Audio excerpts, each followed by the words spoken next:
அஸ்ஸலாமு அலைக்கும் வரஹ்மத்துல்லாஹி வபரகாத்துஹு. இன்னைக்கு நம்ம என்ன சப்ஜெக்ட் பார்க்க போறோம்னா மசாயில். அதுக்கு முன்னாடி நம்ம சேனலை சப்ஸ்கிரைப் பண்ணிக்கோங்க, இந்த வீடியோக்கு லைக் பண்ணுங்கள், உங்கள் ஃப்ரெண்ட்ஸ் அண்ட் ஃபேமிலிக்கு ஷேர் பண்ணுங்கள். ஜாரா அகாடமியில் aari class, tailoring class, spoken English கிளாஸ்லாம் நாங்கள் கற்றுக் கொடுத்துட்ருக்கோம். அது குறைந்த விலையில் கற்றுக் கொடுத்துட்ருக்கோம். இந்த 3 கிளாஸ்க்கான லிங்க் வந்து டிஸ்கிரிப்ஷனில் இருக்குது. நீங்கள் எதில் ஜாயின் பண்ணணும்னு ஆசைப்படுறீங்களோ இன்ஷால்லா ஜாயின் ஆகிக்கோங்க. அடுத்தது பள்ளிவாசலில் பெண்கள் தொழலாமா? இப்னு உமர் அலி அவங்க அறிவிக்கிறாங்க. புகாரியில் இடம்பெற்றிருக்கு, முஸ்லீமில் இடம்பெற்றிருக்கு.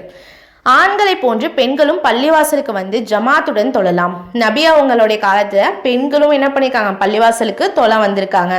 ஏராளமான நபிமொழிகள் வந்து சான்றாக இதில் இருக்குது. அதில் ஒன்று பார்க்கலாம்.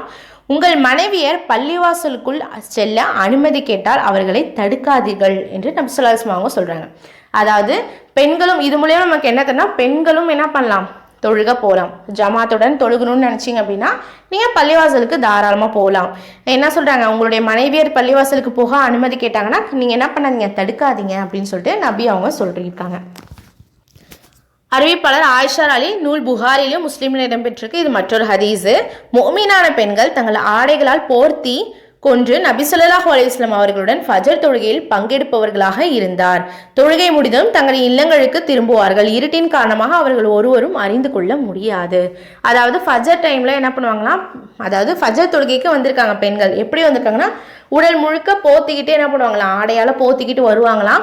தொழுகை முடிச்சோடனே என்ன பண்ணுவாங்களாம், அவங்கவுங்க வீட்டுக்கு போயிடுவாங்களாம். யார் இருட்டுனால யார் வந்தாங்க யார் போனாங்கன்னு தெரியாதான்.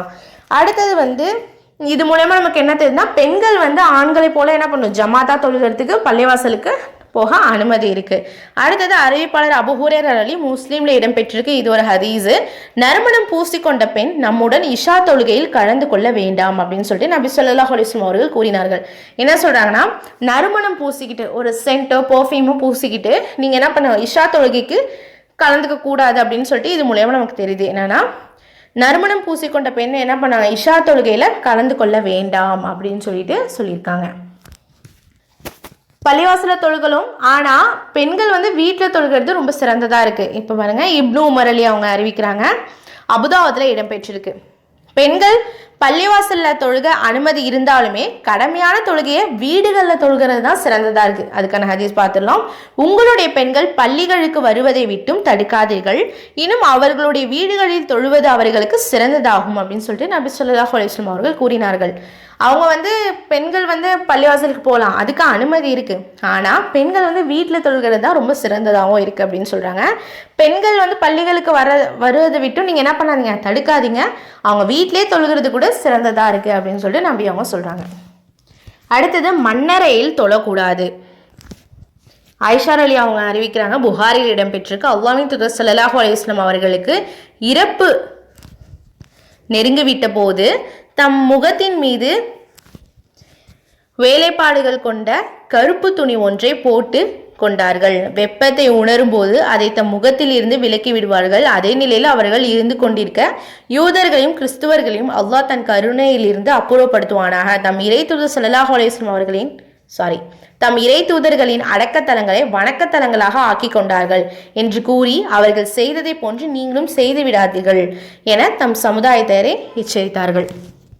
அதாவது நபி ஸல்லல்லாஹு அலைஹி வஸல்லம் அவங்க வந்து அவங்களுடைய இறப்பு நெருங்கும் போது அவங்க என்ன பண்ணுவாங்கன்னா, அவங்களுடைய முகத்தில் ஒரு கருப்பு துணியை போட்டு என்ன பண்ணுவாங்க, அவங்களுடைய முகத்தில் போட்டிருக்காங்க. அவங்க ரொம்ப கதைன்னு உணர்ந்தாங்க அப்படின்னா அந்த முகத்துலேனா அந்த துணியை என்ன பண்ணிடுவாங்களாம், விலக்கிடுவாங்களாம். ஆனால் அந்த இறப்பு நிலையிலும் அவங்க என்ன சொல்லியிருக்காங்க அப்படின்னா, யூதர்களையும் கிறிஸ்துவர்களையும் என்ன பண்ணாங்க, அல்லாஹ் வந்து தன்னுடைய கருணையிலிருந்து அப்புறப்படுத்துவானாக அப்படின்னு சொல்லிட்டு சொல்கிறாங்க. ஏன்னா அவங்களுக்கு அனுப்பப்பட்ட இறை தூதர்களுடைய கபறுகளை, அடக்கஸ்தலங்களை என்ன பண்ணுறாங்கன்னா வணக்கஸ்தலங்களாக ஆக்கி கொட்டாங்க அப்படின்னு சொல்கிறாங்க. இறை தூதர்லாம் இறந்துருவாங்க இல்லைங்களா, அவங்களுடைய அடக்கஸ்தலத்தை என்ன பண்ணுறாங்கன்னா அவங்க வணக்கஸ்தலமாக மாற்றிக்கிறாங்க.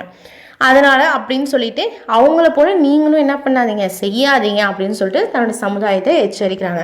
அப்போ இது மூலமா நமக்கு தெரியுது, மண்ணறை இல்லை, அதாவது கபருக்குள் இருக்கக்கூடிய இடத்துல நம்ம என்ன பண்ணக்கூடாது, தொழக்கூடாது அப்படின்னு நமக்கு தெரியுது. அடுத்தது, இணை கற்பிக்கும் பள்ளியில் தொழக்கூடாது. அல் குர்ஆன் 9வது அத்தியாயம் 107 109 வசனம் வரையும் இதில் இடம்பெற்றிருக்கு.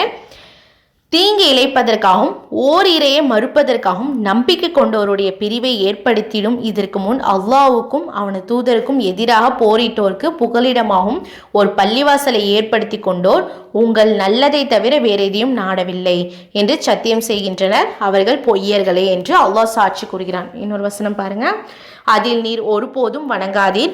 ஆரம்ப நாள் முதல் இறையச்சத்தின் அடிப்படையில் நிர்மாணிக்கப்பட்ட பள்ளிவாசல் நீர் வணங்குவதற்கு தகுதியானது. அதில் தூய்மையான விருப்பம் ஆண்கள் உள்ளனர். அல்லாஹ் தூய்மையானவர்களை விரும்புகிறான். அதாவது என்ன அப்படின்னா, அதாவது தீங்கிழைக்கணும் அப்படிங்கிறதுக்காகவும் இல்லை இந்த ஓரிரை கொள்கையை மறுக்கிறதுக்காகவும் நம்பிக்கை கொண்டவங்கள்ட்ட ஒரு பிரிவை ஏற்படுத்தணும் அப்படிங்கிறதுக்காக என்ன பண்ணாங்கன்னா, இதுக்கு முன்னாடி அல்லாவுக்கும் அல்லாவுடைய தூதருக்கும் எதிராக போரிட்டாங்க இல்லைங்களா. போரிட்டவங்களுக்கு புகலிடமா என்ன பண்ணியிருக்காங்களா, அவங்க ஒரு பள்ளிவாசலை கிரியேட் பண்ணியிருக்காங்க. அப்போ நபிஸ்வல்லாஹு அவங்களுக்குலாம் எகெயின்ஸ்டா இருந்தாங்க, எதிரியா இருந்தாங்க. அவங்க என்ன பண்ணாங்க, இந்த கொள்கையை மறுத்தாங்க. நம்பிக்கை கொண்டவங்களுக்கு இடையில ஒரு பிரிவை ஏற்படுத்தணும்னு நினைச்சாங்க. அவங்க என்ன பண்ணாங்கன்னா ஒரு பள்ளிவாசலை ஏற்படுத்தியிருக்காங்க. அவங்க என்ன பண்ணாங்க, உங்களுக்கு நல்லதை தவிர வேற எதையும் செய்யலை அப்படின்னு சொல்லிட்டு நாங்கள் இது ஏன் இப்படி பண்ணியிருக்கீங்கன்னு கேட்டோன்னா அவங்க என்ன சொல்லுவாங்கன்னா, உங்களுக்கு நல்ல விஷயத்தை தவிர நாங்கள் எதுவுமே செய்யலை அப்படின்னு சொல்லிட்டு சத்தியம் செய்கிறாங்களாம். ஸோ அந்த மாதிரி அந்த மக்கள் இருந்திருக்காங்க. அதுக்கு அல்லாஹ் என்ன சொல்கிறான், அவங்க எல்லாமே பொய்யர்கள் அப்படின்னு சொல்லிட்டு அல்லாஹ் சாட்சி சொல்கிறான். என்ன அப்படின்னா, நீங்கள் ஒருபோதும் அந்த இதில் என்ன பண்ணாதீங்க, வணங்காதீங்க அப்படின்னு சொல்கிறான். ஆரம்ப நாள் முதல் இறையச்சத்தோடைய அடிப்படையில், அதாவது இறையச்சம், அதாவது என்னன்னா இந்த பள்ளிவாசல் தொழுகைக்காக மட்டும்தான். இந்த பள்ளிவாசல் அல்லாஹ்வுக்காக என்ன பண்ணியிருக்காங்க, கட்டியிருப்பாங்க. அல்லாஹ்வுக்காக கட்டியிருப்பாங்க. மக்கள் இங்கே தொழுகணும் அப்படிங்கிற ஒரு நல்ல நோக்கத்தில் கட்டியிருப்பாங்க. அந்த மாதிரியான பள்ளிவாசலை இறையச்சத்தின் அடிப்படையில் நிர்மாணிக்கப்பட்ட பள்ளிவாசலில் நீங்கள் என்ன பண்ணுங்க, நீங்கள் வணங்குறதுக்கு அது தகுதியாக இருக்குது. ஏன்னா அல்லாஹ் தூய்மையானவர்களை விரும்புகிறான். அதாவது எதனால் அப்படின்னா, தூய்மை மட்டுமே விரும்பக்கூடிய ஆண்கள் அங்கே தான் இருப்பாங்க அப்படின்னு சொல்லிட்டு அல்லாஹ் சொல்கிறான். அதாவது இறையச்சத்துக்கு அடிப்படையில் நிர்ணயிக்கப்பட்ட ஒரு பள்ளிவாசல் இருக்கும் இல்லையா, இது முஸ்லீம்கள் தொழக்கூடிய பள்ளிவாசல். இதில் என்ன பண்ணோம், அல்லாஹ்க்காக நாங்கள் கட்டியிருக்கோம், நீங்கள் என்ன பண்ண தொழுகணும்.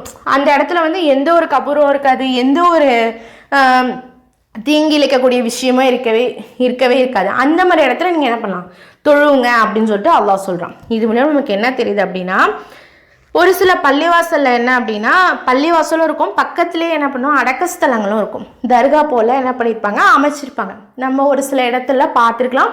உங்களுடைய ஊர் சைட்லேயும் அந்த மாதிரி இருக்கலாம் மேபி.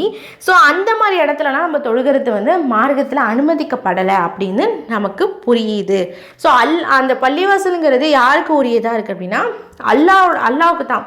ஏன்னா நம்ம அங்கே போகிறது விஷயம் அல்லாவை அழைக்கிறதுக்கு தான். அல்லாவை அழைக்கக்கூடிய விஷயம், அல்லாவுக்கு மட்டுமே வணக்க வழிபாடு செய்யக்கூடிய ஒரு விஷயமா அந்த இடம் அமையுது. ஆனால் ஒரு சில பள்ளிவாசல்கள் ஒரு சில பள்ளிவாசல்களோட இமாம்கள் என்ன பண்ணுவாங்க அப்படின்னா, பள்ளிவாசல்லையும் வணக்க வழிபாடுகள் செய்வாங்க. அந்த சேம் டைம்ல பக்கத்தில் இருக்கக்கூடிய கபர்களுக்கும் என்ன பண்ணுவாங்க, அதுங்களுக்கு என்னென்ன அந்த கபர்களுக்கு என்ன வணக்க வழிபாடு செய்யணுமோ அதையுமே செய்வாங்க. நிறைய இடத்துல பார்த்துருக்கலாம். பள்ளிவாசல் இருக்கும், அதுக்கு பக்கத்திலே கபர்ஸ்தானங்கள்லாம் நிறையாவே இருக்கும். கபர்ஸ்தானங்கள்லாம் எப்படி சொல்கிறது, இந்த அவுலியாக்களோட கபர்ஸ்தானம், அதாவது வணக்க வழிபாடுக்குன்னே அந்த கபர்ஸ்தானத்தை அலங்காரம் பண்ணி பக்கத்தில் இருக்கும். ஒரு குட்டி தர்கா மாதிரி ரெடி பண்ணியிருப்பாங்க. மக்கள்லாம் ஒரு சில மக்கள் வியாழன் இரவு அந்த மாதிரிலாம் தங்கிட்டு அதுக்கு தொழுதுட்டுலாம் போவாங்க. ஸோ அந்த மாதிரியான பள்ளிவாசல்களை தொழுகிறத தவிர்த்துக்கணும். தனிப்பட்ட முறையில் பள்ளிவாசலுக்கு இருக்கும் இல்லைங்களா, அதை சுற்றி எந்த ஒரு தர்கா வழிபாடோ இல்லை இந்த இமாம் எந்த ஒரு தர்கா வழிபாடுக்கும் போகாதவராகவும் இருந்தார் அப்படின்னா நீங்கள் அந்த பள்ளிவாசலை தாராளமாக தொழுதுக்கலாம். அல்-குர்ஆன் 78வது அத்தியாயம் 18வது வசனத்தில், பள்ளிவாசல்கள் அல்லாஹ்வுக்கே உரியன, எனவே அல்லாஹ்வுடன் வேறு எவரையும் அழைக்காதீர்கள். அப்போ பள்ளிவாசலை அல்லாஹ் மட்டும்தான் அழைக்க போகிறோம். அல்லாஹ்ட்ட தான் நம்முடைய கஷ்டத்தையும் எல்லாத்தையும் நம்ம அல்லாஹ்ட்ட தான் சொல்ல போகிறோம். ஸோ அந்த இடத்துல அல்லாஹ்க்கு மட்டும்தான் இம்பார்ட்டன்ட் தர மாதிரி இருக்கும். அப்போது சுற்றில உள்ள விஷயங்களுக்கு இம்பார்ட்டன்ட் தரக்கூடாது அப்படின்னு தெரியுது. இந்த வசனம் சொல்வதை போன்று பள்ளிவாசலின் தகுதியை இழக்க வைக்கும் காரியங்கள் இன்று பெரும்பாலான பள்ளிவாசல்களில் தாராளமாக செய்யப்படுகின்றன. அங்கு தொழுவதற்கு மார்க்கத்தில் அனுமதி இல்லை. பள்ளிவாசல் இருக்குது, பள்ளிவாசல் பக்கத்திலே தர்காவும் இருந்துச்சுன்னா நீங்கள் அந்த மாதிரி பள்ளிவாசலை அவாய்ட் பண்ணுறது ரொம்ப நல்லது. அடுத்தது, ஒட்டக தொழுவத்தில் தொழக்கூடாது. அறிவிப்பாளர் ஜாபீர் பின் சமுரார் அலி முஸ்லீம்ல இடம் பெற்றிருக்கு. ஒரு மனிதர் அல்லாஹ்வின் தூதரிடம், ஆட்டு தொழுவத்தில் நான் தொழலாமா என்று கேட்டார். அதற்கு ஆம் தொழலாம் என்றார்கள். அவர் ஒட்டக தொழுவத்தில் தொழலாமா என்று கேட்டார். அதுக்கு நபி ஸல்லல்லாஹு அலைஹி வஸல்லம் அவர்கள் இல்லை, தொழ வேண்டாம் என்று கூறினார்கள். அப்ப ஒட்டக தொழுவத்தில் அப்படின்னா என்னன்னா, இந்த ஒட்டக பண்ணை, ஆட்டு மந்தெல்லாம் ஒரு கூட்டமா ஒரு இடத்துல இருக்கும் இல்லைங்களா, அதே போல ஒட்டகம்லாம் இருக்கு இல்லைங்களா, அந்த ஒட்டக மந்தைன்னு ஒரு இடத்துல வச்சிருப்பாங்கல்ல, அந்த மாதிரி இடத்துலலாம் நம்ம தொழக்கூடாது அப்படின்னு சொல்லிட்டு இந்த ஹதீஸ் மூலமா நமக்கு தெரியுது. அது எதனால் ஒட்டக தொழுமிடத்தில் மட்டும் நம்ம தொழக்கூடாது அப்படிங்கிறதுக்கான ஒரு ஹதீஸ் பார்த்துடலாம். அறிவிப்பாளர் பராவு பின் ஆசிப் அலி அபுதாவுத்தில் இடம்பெற்றிருக்கு. ஒட்டக தொழுவத்தில் தொழுவது தொடர்பாக நபி ஸல்லல்லாஹு அலைஹி வஸல்லம் அவர்களிடம் கேட்கப்பட்டது. அதுக்கு நபி ஸல்லல்லாஹு அலைஹி வஸல்லம் அவர்கள் ஒட்டக தொழுவத்தில் தொழாதீர்கள், ஏனென்றால் ஒட்டகங்கள் ஷைத்தான்களின் உள்ளதாகும், அதாவது தொழுகைக்கு இடையாறு செய்பவையாகும் என்று கூறினார்கள். ஆடுகளை கட்டுமிடத்தில் தொழுவது பற்றி கேட்டபொழுது அங்கே நீங்களும் தொழும், ஏனென்றால் அவை பரக்கத்தாகும் அப்படின்னு சொல்லிட்டு நபி ஸல்லல்லாஹு அலைஹி வஸல்லம் சொல்கிறாங்க. அப்போ ஆட்டு மந்தை இருக்கக்கூடிய இடத்துல தொழுகலாம், ஒட்டகம் மந்தை இடத்துல தொழுகக்கூடாது. ஏன்னா ஒட்டகம் அதிகமான இடையூறு செய்யும் அப்படின்னு சொல்கிறாங்க. ஆட்டு மந்தையில் தொழுதாங்கன்னா அது ஒரு பரக்கத் நிறைந்ததாக இருக்குது அப்படின்னு சொல்கிறாங்க. அடுத்தது சிறப்புக்குரிய சில பள்ளிவாசல்கள். நம்ம ஊரில் நிறையா பள்ளிவாசல் இருக்கும், நம்ம சுற்றி நிறையா பள்ளிவாசல்கள் இருக்கும். ஆனால் இந்த 3 பள்ளிவாசல்கள் மட்டும் ரொம்ப ஸ்பெஷல் தான். அது என்ன 3 பள்ளிவாசல்கள் அப்படின்னா, மக்காவில் இருக்கக்கூடிய மஸ்ஜிதுல் ஹராம், மதினாவில் இருக்கும் மஸ்ஜிதுல் நபவி, பாலஸ்தீனில் இருக்கும் மஸ்ஜிதுல் அக்ஸா. இந்த 3 பள்ளிவாசல்கள் ரொம்ப சிறப்பானதாக இருக்குது. நீங்கள் சிறப்புக்காகவும் அதிகப்படியான நன்மைக்காகவும் நீங்கள் தொழுகணும், ஒரு இடத்துல தொழுகணும் அப்படின்னா இந்த 3 இடத்துல தொழுகலாம். ஏன்னா இந்த 3 இடத்துலையும் அவ்வளோ சிறப்பு இருக்குது. நீங்கள் அந்த இடத்துல தொழுகிறப்போ இப்போ நார்மல் பள்ளிவாசலை தொழுகிறதை விட அதிக பங்கான சிறப்பு அந்த 3 பள்ளிவாசலில் இருக்குது. ஓகேங்களா? அதாவது ஜாபீர் அலி அவங்க அறிவிக்கிறாங்க, புகாரிலையும் அஹமதுலையும் இடம்பெற்றிருக்கு. மஸ்ஜிதுல் ஹராமை தவிர எனது பள்ளிவாசலில் தொழுவது மற்ற பள்ளிவாசல்களை தொழுகை விட 1000 தொழுகையை விட சிறந்ததாகும். ஒரு 1000 தொழுகை எவ்வளோ சிறப்புக்குரியதாக இருக்கும். அந்த தொழுகை எதுக்கு ஈக்குவலாக இருக்குன்னா, மஸ்ஜிதுல் ஹராமில் நீங்கள் தொழக்கூடிய ஒரு தொழுகைக்கு அவ்வளோ ஈக்குவலாக இருக்குது. மஸ்ஜிதுல் ஹராமில் தொழுவது மற்ற பள்ளிவாசல்களில் தொழும் 1,00,000 தொழுகைகளை விட சிறந்ததாக இருக்குது அப்படின்னு சொல்கிறாங்க. ஓகேங்களா? அப்போ எவ்வளோ சிறப்பானதாக இருக்குது பாருங்கள். அடுத்த ஹதீஸு அறிவிப்பாளர் அபூதர்தா, மஸ்ஜிதுல் அக்ஸாவில் தொழும் ஒரு தொழுகையானது மற்ற பள்ளிவாசல்களில் தொழும் 500 தொழுகைக்கு ஈடான நன்மையுடையதாக இருக்குது. அதாவது நீங்கள் மற்ற பள்ளிவாசலில் ஒரு 500 தொழுகைகள் தொழுகிறீங்கன்னா அதுக்கு ஈக்குவலான நன்மை எங்கே கிடைக்கிது அப்படின்னா மஸ்ஜிதுல் அக்ஸாவில் நீங்கள் ஒரு தொழுகை தொழுகிறது. ஓகேங்களா? ஒரே ஒரு தொழுகை தான் தொழுகிறீங்க மஸ்ஜிதுல் அக்ஸாவில், ஆனால் அது எவ்வளோ நன்மைகள், அதாவது எவ்வளோ சிறப்புக்குரியதாக இருக்குது அப்படின்னா 500 தொழுகைக்கு ஈடான நன்மை கொண்டதாக இருக்குது. மாஷா அல்லாஹ். மஸ்ஜிதுல் ஹராமில் பார்த்தீங்க அப்படின்னா ஒரு தொழுகை தொழுகிறதே எவ்வளோ சிறப்புக்குரியதாக இருக்குன்னா 1000 தொழுகையை விட சிறந்ததாக இருக்குது. அதே மாதிரி மஸ்ஜிதுல் ஹராம்னு போன இதில் சொல்லிட்டேன், மஸ்ஜிதுல் நபவி. ஓகேங்களா? மஸ்ஜிதுல் நபவியில் தொழுகிறது மற்ற பள்ளிவாசலில் தொழுகிறதை விட 1,00,000 தொழுகையை விட சிறந்ததாக இருக்குது. ஃபர்ஸ்ட் உள்ளது 1000 தொழுகையை விட சிறந்ததாக இருக்குது மஸ்ஜிதுல் ஹராம். மஸ்ஜிதுல் அக்ஸா 1,00,000 தொழுகையை விட சிறந்ததாக இருக்குது. மஸ்ஜிதுல் அக்ஸா மஸ்ஜிதுல் நபவி 1,00,000 தொழுகையை விட சிறந்ததாக இருக்குது. மஸ்ஜிதுல் அக்ஸாக்கு 500 தொழுகையை விட ஈடான நன்மையானதாக இருக்குது. கன்ஃபியூஷன் ஆகிக்க வேண்டாம். ஸோ ஹராமில் தொழுகிறது 1000 தொழுகையை விட சிறந்தது. மஸ்ஜிதுல் நபவியில் தொழுகிறது, அதாவது மதினா சைடில் இருக்கு இல்லைங்களா மஸ்ஜிதுல் நபவி, அதில் தொழுகிறது 1,00,000 தொழுகையை விட சிறந்ததாக இருக்குது. மஸ்ஜிதுல் அக்ஸாவில் தொழுகிறது 500 தொழுகையை விட ஈடான நன்மைக்குரியதாக இருக்குது. அடுத்தது தொழுகைக்கு ரொம்ப இம்பார்ட்டண்டான விஷயம் அப்படின்னா கிப்லா, அதாவது திசை. சவுதி அரேபியா நாட்டில் இருக்கக்கூடிய மக்கா நகரில் காபத்துல்லா அப்படிங்கிற ஒரு புனித ஆலயம் இருக்குது. அந்த காபத்துல்லாவை தான் என்ன பண்ணுறாங்க மஸ்ஜிதுல் ஹராம் அப்படின்னு சொல்கிறாங்க. முஸ்லீம்கள் காபத்துல்லாவை நோக்கி தான் என்ன பண்ணும் தொழணும். ஆனால் கிப்லா அப்படிங்கிற அழைக்கப்படுது எதனால் அப்படின்னா, காபத்துல்லா எந்த இடத்துல இருக்கோ தமிழகத்தில், அது எந்த சைடு, தமிழகத்தை பொறுத்தவரையும் காபத்துல்லா நமக்கு மேற்கு திசையில் தான் இருக்குது. அல்-குர்ஆன் 2வது அத்தியாயம் 144வது வசனத்தில், உமது முகத்தை மஸ்ஜிதுல் ஹராமை நோக்கி திருப்புவீராக, நீங்கள் எங்கிருந்த போதும் தொழுகையில் உங்கள் முகங்களை அதை நோக்கி திருப்புங்கள். அல்லாஹ் என்ன சொல்கிறோம் அப்படின்னா, உங்களுடைய முகத்தை மஸ்ஜிதுல் ஹராம் அந்த காபத்துல்லா நோக்கி தான் நீங்கள் என்ன பண்ணணும் திருப்பணும். நீங்கள் எங்கே இருந்தாலும் சரி, நீங்கள் எங்கே தொழுதாலும் சரி, நீங்கள் உங்களுடைய முகத்தை எந்த பக்கம் திருப்பணும் அப்படின்னா கிப்லாவின் திசையை நோக்கி தான் திருப்பணும். தமிழகத்தில் கிப்லாவின் திசை மேற்கு திசையில் தான் அமைஞ்சிருக்கு. புகாரில் இடம்பெற்றிருக்கு. அபூ ஹுரைரா அவங்க அறிவிக்கிறாங்க, நீர் தொழ நினைத்தால் பரிபூர்ண உழு செய்வீராக. பிறகு கிப்லா இறை இல்லம் காபாவின் திசையை முன்னோக்கி நின்று அல்லாஹு அக்பர் என்று கூறுவீராக என்று அல்லாஹ்வின் தூதர் ஸல்லல்லாஹு அலைஹி வஸல்லம் அவர்கள் கூறினார்கள். இன்னொரு ஹதீஸை அனஸ் ரலியல்லாஹு அவங்க அறிவிக்கிறாங்க, புகாரில் இடம்பெற்றிருக்கு. எவர் நமது தொழுகையை தொழுகிறாரோ, நமது கிப்லாவை முன்னோக்குகிறாரோ, நாம் அறுத்ததை சாப்பிடுகிறாரோ அவர்கள் முஸ்லீம். அத்தகையோர் அல்லாஹ் மற்றும் அவருடைய தூதரின் பொறுப்பில் இருக்கிறார் என நபி ஸல்லல்லாஹு அலைஹி வஸல்லம் அவர்கள் கூறினார்கள். அப்போது நம்ம ஒருத்தவங்க தொழுகணும்னா அவங்களுடைய முக்கிய திசை எது அப்படின்னா கிப்லா தான். அப்போது வந்து நிறைய விஷயம் செக் பண்ணி கிப்லாவின் திசையை வந்து ரொம்ப சிரமப்பட்டு கண்டுபிடிச்சாங்க. அதாவது கண்டுபிடிக்கிறது கொஞ்சம் கஷ்டம். இப்போ வெளியூர்லாம் போயிட்டாங்க அப்படின்னா எந்த ஒரு இதுவும் இல்லைங்களா, அப்போது அப்படிங்கும் போது அவங்க வந்து கிப்லாவின் திசையை வந்து நோக்குறது ரொம்ப கஷ்டம்தான். ஆனால் இப்போது நிறையா ஆப்லாம் வந்துச்சு, எந்த பக்கத்தில் திசை இருக்குது அப்படின்னு சொல்லிட்டு அதுவே காட்டி கொடுக்குது இல்லைங்களா. அப்போ அது மூலயமா நம்மளுடைய கிப்லாவின் திசையை வந்து அறிஞ்சிக்க ரொம்ப எளிய முறையாகவும் இருக்குது.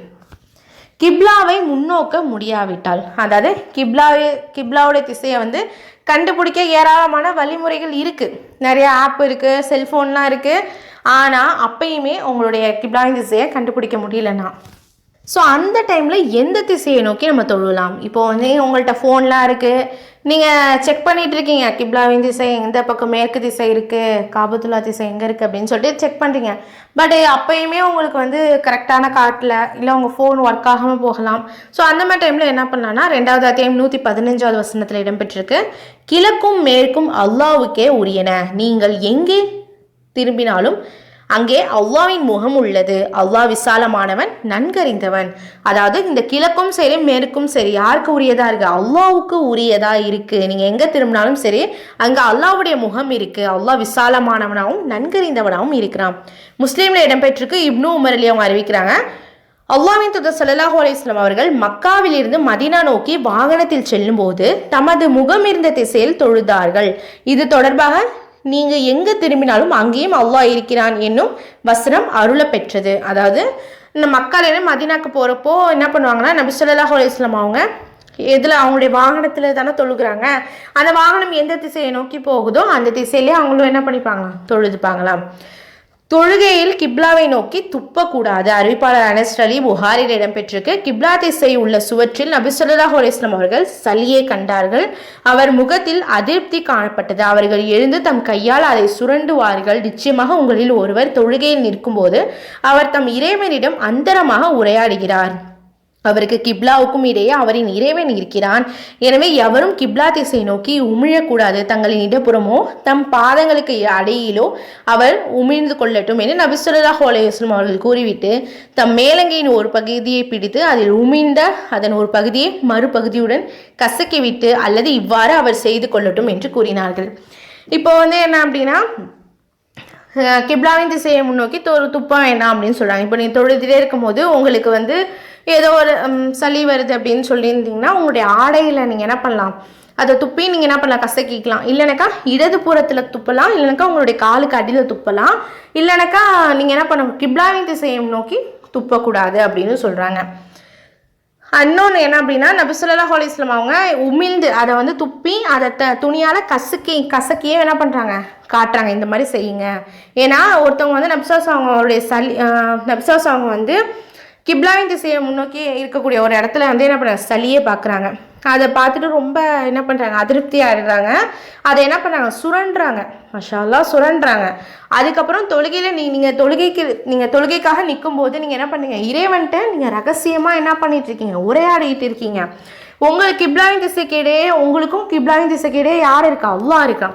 அப்படி இருக்கிறப்போ நீங்கள் உமிழணும், நீங்கள் துப்பணும்னு விரும்புனீங்க அப்படின்னா ஒன்று இடது புறத்தில் துப்புங்க, இல்லைனாக்கா இந்த 2 பாதங்களுக்கு நடுவில் துப்புங்க, இல்லைனாக்கா ஆடையில் துப்பி இந்த மாதிரி கசக்கி விட்டுடுங்க அப்படின்னு சொல்கிறாங்க. நீங்கள் தொழக்கூடிய இடம் வந்து மண் தரையாக இருந்துச்சு அப்படின்னா, இப்போ தடல்லாம் போனீங்கன்னா மண் தான் இருக்கும் இல்லைங்களா, மண் தரையாக இருந்துச்சுன்னா எச்சியை வந்து நீங்கள் என்ன பண்ணும், பாதகத்துக்கு அதாவது பாதம் இருக்குங்களா அதுக்கு கீழே என்ன பண்ணலாம், துப்பிக்கலாம். துப்பிய பிறகு அதை என்ன பண்ணும், மண்ணை போட்டு என்ன பண்ணும், மூடிடணும் அப்படின்னு சொல்கிறாங்க. நீங்கள் என்ன பண்ணலாம், அந்த பாதத்துக்கிட்டே துப்பிக்கலாம். இப்போ துப்புன பிறகு நீங்கள் என்ன பண்ணுவோம், அது மேலே மண்ணை போட்டு மூடுறது ரொம்ப சிறந்தது. அதே மாதிரி வலதுபுறமாகவும் துப்பக்கூடாது. ஏன்னா அங்கே வந்து ஒரு வானவர் இருக்கிறார் அப்படின்னு சொல்கிறாங்க. ஒன்று இடதுபுறம் துப்பணும், இல்லைனாக்கா பாதத்துக்கு இடைப்பட்டதில் துப்பணும், இல்லைனாக்கா ஆடையை விட்டு என்ன பண்ணணும், கசக்கி விட்டணும். இல்லைனாக்கா மண்ணுக்குள்ளே என்ன பண்ணணும், மண்ணுக்கிட்ட பாதத்துக்கு கீழே துப்புறீங்களா, துப்புற பிறகு மண்ணை வச்சு அந்த இடத்த என்ன பண்ணிடணும், மூடிடணும் அப்படின்னு தெரியுது. அடுத்து அறிவிப்பாளர் அனஸ் அலி புகாரில் இடம்பெற்றிருக்கு, பள்ளிவாசலுக்குள் உமிழ்வது குற்றமாகும், மண்ணுக்குள் புதைப்பது அதற்குரிய பரிகாரமாகும் அப்படின்னு சொல்கிறாங்க. அடுத்தது வந்து சுத்ரா அப்படின்னா என்னென்னா தொழுகை தடுப்பு. சுத்ரானா தொழுகை தடுப்பு. நீங்கள் தொழுதுகிட்டே இருக்கீங்க, நீங்கள் வந்து ஒரு பப்ளிக் பிளேஸில் தொழுகிறீங்க அப்படின்னா நிறைய பேர் இப்படி நடந்து போயிட்டு தான் வருவாங்க. ஏன்னா அவங்களுடைய தேவைக்கு அவங்க நடந்து போயிட்டு இருக்காங்க. அப்படி இருக்கப்போ நீங்கள் அந்த இடத்துல தொழுகிறீங்கன்னா உங்களுக்கு முன்னாடி ஒரு தடுப்பு மாதிரி ஏதாவது ஒரு பொருளை வச்சுக்கணும். ஒரு பொருளை வச்சு நீங்கள் தடுப்பை ஏற்படுத்தி நீங்கள் தொழுதுக்கலாம். ஓகேங்களா? அறிவிப்பாளர் இப்னு உமர் அலி அவங்க அறிவிக்கிறாங்க, சுத்ராவை தடுப்பை நோக்கிய தவிர நீங்கள் தொழாதீர்கள், உங்களுக்கு முன்னால் யாரையும் நடக்க விடாதீர்கள், மீறினால் அவருடன் சண்டையிடுங்கள், அவருடன் ஷைத்தான் இருக்கிறான் என்று நபி ஸல்லல்லாஹு அலைஹி வஸல்லம் அவர்கள் கூறினார்கள். அதாவது என்ன பண்ணுங்க, நீங்கள் தொழுகும் போது முன்னாடி என்ன பண்ணாதீங்க, முன்னாடியே ஒரு தடுப்பை வச்சுட்டு நீங்கள் என்ன பண்ணுங்க, தொழுங்க. இல்லைனாக்கா நீங்கள் தொழாதீங்க. நீங்கள் யாராவது உங்களுக்கு முன்னாடி கடந்து போகணும்னு சொன்னாங்க அப்படின்னா நடக்க விடாதீங்க. இப்போ நீங்கள் தொழுகிறப்போ ஒருத்தவங்க போகிறாங்க அப்படின்னா நீங்கள் நடக்க விடாதீங்க. இல்லை நான் நடந்து தான் போவேன் அப்படின்னு சொல்லிட்டு உங்க மீறி வந்தாங்க அப்படின்னா நீங்கள் சண்டை போடுங்க. ஏன்னா அவங்க கூட தான் ஷைத்தான் இருக்கிறான் அப்படின்னு சொல்லிட்டு சொல்கிறாங்க. ஏன்னா ஷைத்தானோட ஏவல் மூலயமா தான் அவங்க அந்த மாதிரி பண்ணுறாங்க. நீங்கள் என்ன பண்ணுங்க, சண்டை போடுங்க, இந்த மாதிரி நடக்காதீங்க அப்படின்னு சண்டை போடுங்க அப்படின்னு சொல்லிட்டு சொல்கிறாங்க. இந்த ஹதீஸ் வந்து இப்னு ஹுசைமா, இப்னு ஹிஃபான், ஹாக்கிம், பைஹக்கி இந்த நூலெல்லாம் இடம்பெற்றிருக்கு. இன்னொரு ஹதீஸு அபு ஜுஹைம் அலி அவங்க அறிவிக்கிறாங்க, புகாரிலும் முஸ்லீம்ல இடம்பெற்றிருக்கு, தொழுபவருக்கு குறுக்கே செல்பவர் அதனால் தமக்கு ஏற்படும் பாவத்தை பற்றி அறிந்திருந்தால் அவருக்கு குறுக்கே செல்வதற்கு பதில் 40 நாட்கள் அல்லது மாதங்கள் அல்லது வருடங்கள் நின்று கொண்டிருப்பது அவருக்கு நல்லதாக தோன்றும் என்று நபி ஸல்லல்லாஹு அலைஹி வஸல்லம் அவர்கள் கூறினார்கள். அதாவது ஒருத்தவங்க தொழுதுட்டு இருக்காங்கன்னா அவங்களுக்கு குறுக்கே போகிறாங்க இல்லைங்களா, குறுக்கே நடக்கிறாங்க இல்லைங்களா, அவங்களுடைய பாவத்தை அவங்க அந்த குறுக்க போகக்கூடிய அந்த பாவத்தை அவங்க தெரிஞ்சாங்க அப்படின்னா கண்டிப்பாக என்ன பண்ணுவாங்க அப்படின்னா 40 நாள் இல்லை 40 நாள் இல்லை மாதம் வருஷ கணக்காக கூட அவங்க என்ன பண்ணுவாங்களா, வெயிட் பண்ணுவாங்களா, அவங்க தொழுது முடிச்சுட்டு வரட்டும் அப்படின்னு சொல்லிட்டு வெயிட் பண்ணுவாங்களாம். குறுக்க போக மாட்டாங்க. ஏன்னா அதோடைய பாவத்தை அவங்க தெரிஞ்சுக்கிட்டாங்கன்னா அப்படின்னு சொல்கிறாங்க. அடுத்தது தடுப்பாக எதை வைக்க வேண்டும்? நபி ஸல்லல்லாஹு அலைஹி வஸல்லம் அவங்களுடைய வழிகாட்டியின் அடிப்படையில் சுத்ராவுக்கு பொருளை வைத்து தான் தொழணும். ஏதாவது ஒரு பொருளை வச்சுட்டு நான் என்ன பண்ணலாம், தொழுகலாம். முஸ்லீம் இடம்பெற்றிருக்க ஆயிஷா அலி அவங்க அறிவிக்கிறாங்க, அல்லாஹ்வின் தூதர் ஸல்லல்லாஹு அலைஹி வஸல்லம் அவர்களிடம் தொழுபவர் தமக்கு முன்னால் தடுப்பு வைத்துக் கொள்வது பற்றி கேட்கப்பட்டது. அப்போது அவர்கள் வாகனத்தின் சாய்வு கட்டை போன்று வைத்துக் கொள்ளுமாறு கூறினார்கள். அது அப்போ வந்து வாகனம் வந்து ஒட்டகம் அது போன்று வச்சுருந்தாங்க. அதில் இருக்கக்கூடிய சாய்வு கட்டை, ஓகேங்களா, சாஞ்சிக்கிட்டு உட்காருவாங்க இல்லைங்களா ஒரு கட்டையில், அந்த கட்டையை முன்னாடி வச்சுக்கிட்டு தொழுதுக்கோங்க அப்படின்னு சொல்லிட்டு நபி அவங்க சொல்லியிருக்காங்க. இன்னொரு ஹதீஸ் பார்த்துலாம் புகாரில் இடம்பெற்றிருக்கு. நாஃபியூ அப்படிங்கிற ஒருத்தவங்க அறிவிச்சிருக்காங்க, நபி ஸல்லல்லாஹு அலைஹி வஸல்லம் அவர்கள் தமது ஒட்டகத்தை குறுக்கே நிற்க அதை நோக்கி தொழுவார்கள் என்று இப்னு உமர் அலி அவர்கள் கூறினார்கள். ஒட்டகம் முரண்டு ஓடிவிட்டால் என்று கேட்டேன். அதாவது முரண்டு பிடிச்சிட்டு ஓடி போச்சு அப்படின்னா ஒட்டகத்தின் மீது அமைக்கப்படும் சாய்மானத்தை எடுத்து அதை நமக்கு நேராக வைத்துக்கொண்டு அதை நோக்கி தொழுவார்கள். என்ன பண்ணியிருக்காங்க அப்படின்னு சொல்லிட்டு உமர் அலி அவங்க சொல்கிறாங்க. என்னென்னா ஒன்று ஒட்டகத்தை முன்னாடி வச்சுக்கிட்டு தொழுவாங்களாம். ஒட்டகம் முரண்டு பிடிச்சிட்டு ஓடிடுச்சுன்னா ஒட்டகத்துக்கு மேலே அப்படி சாய்மானமாக உட்காரத்துக்கு ஒரு மாதிரி வச்சுருப்பாங்க போல், அதை முன்னாடியே வச்சு என்ன பண்ணுவாங்களாம், தொழுவாங்க அப்படின்னு தெரியுது. அடுத்தது இமாமுக்கு முன் தடுப்பை ஏற்படுத்துதல். கூட்டாக தொழும்போது இமாமுக்கு முன்னாடி மட்டும் சுத்ரா வச்சாலே போதுமானது. இப்போ கூட்டமாக தொழுகிறோம் அப்படின்னா ஒருத்தவங்களுக்கு முன்னாடியும் தடுப்பு இருக்கணுங்கிற அவசியம் இல்லை. தொழுக வைக்கிறாங்க இல்லைங்களா இமாம், அவருக்கு முன்னாடி மட்டும் ஒரு தடுப்பு இருந்தாலே போதும். அறிவிப்பாளர் அபு ஜுஹைஃபார் அலி புகாரிலும் முஸ்லீம்ல இடம்பெற்றிருக்கு. பிலால் அலி அவர்கள் ஒரு கைத்தடியை எடுத்து நாட்டினார்கள். நபி ஸல்லல்லாஹு அலைஹி வஸல்லம் அவர்கள் ஒரு சிவப்பு நிற மேல் ஆடையை அணிந்து ஆயுதமாக்கி அந்த கைத்தடியை தடுப்பாக வைத்து 2 ரக்காய்த்கள் மக்களுக்கு தொழவித்தார்கள். அந்த கைத்தடிக்கு அப்பால் மனிதர்களும் மாடுகள் குறுக்கே செல்வதை நான் பார்த்தேன். என்ன பண்ணாங்க, பிலால் அலி ஒரு கைத்தடி எடுத்து வைக்கிறாங்க. நபி ஸல்லல்லாஹு அலைஹி வஸல்லம் அவங்க வந்து ஒரு சிவப்பு நிற ஆடை துணியை வந்து அதில் மேலே கட்டுறாங்க, ஓகேங்களா, அதை குறுக்க வச்சுக்கிட்டு தான் 2 ரக்காய்த் மக்களுக்கு தொழ வைக்கிறாங்க.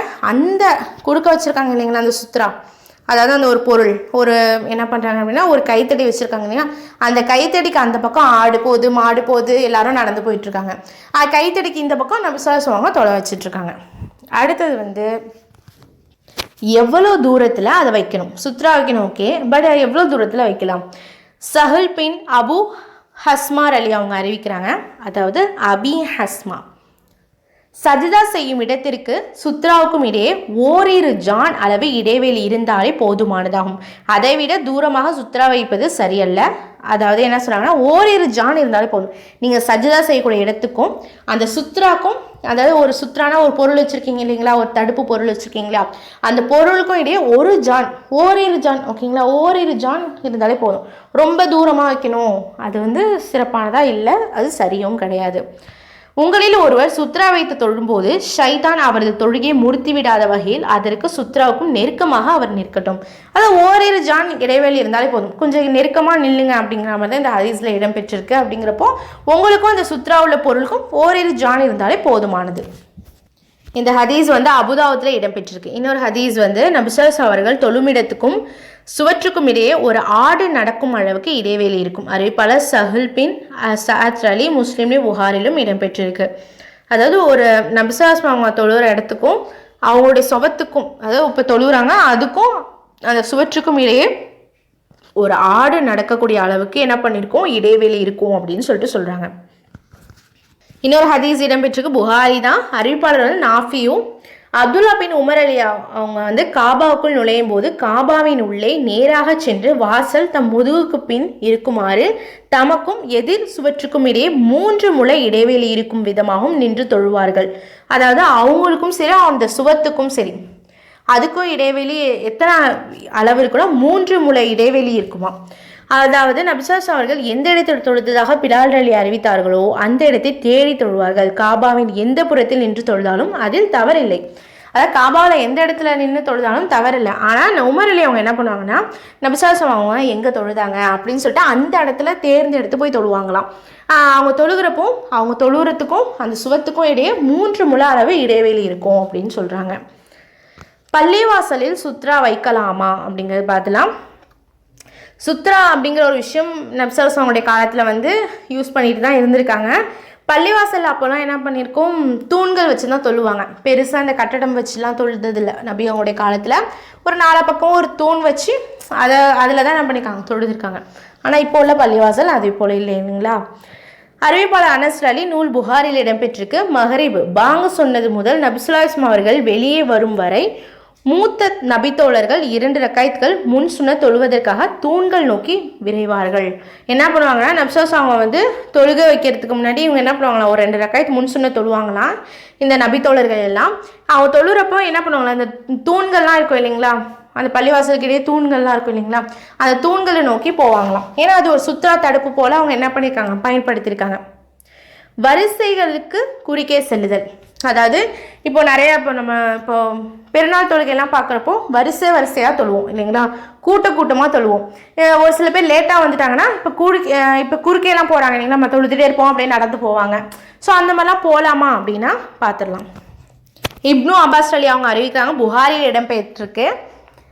நபி ஸல்லல்லாஹு அலைஹி வஸல்லம் அவர்கள் மினா என்னும் இடத்தில் சுவர் போன்ற தடுப்பு ஏதுமின்றி தொழுகை நடந்து கொண்டிருக்கும் போது பெட்டை கழுதையின் மீது ஏறிக்கொண்டு அங்கே வந்தேன்.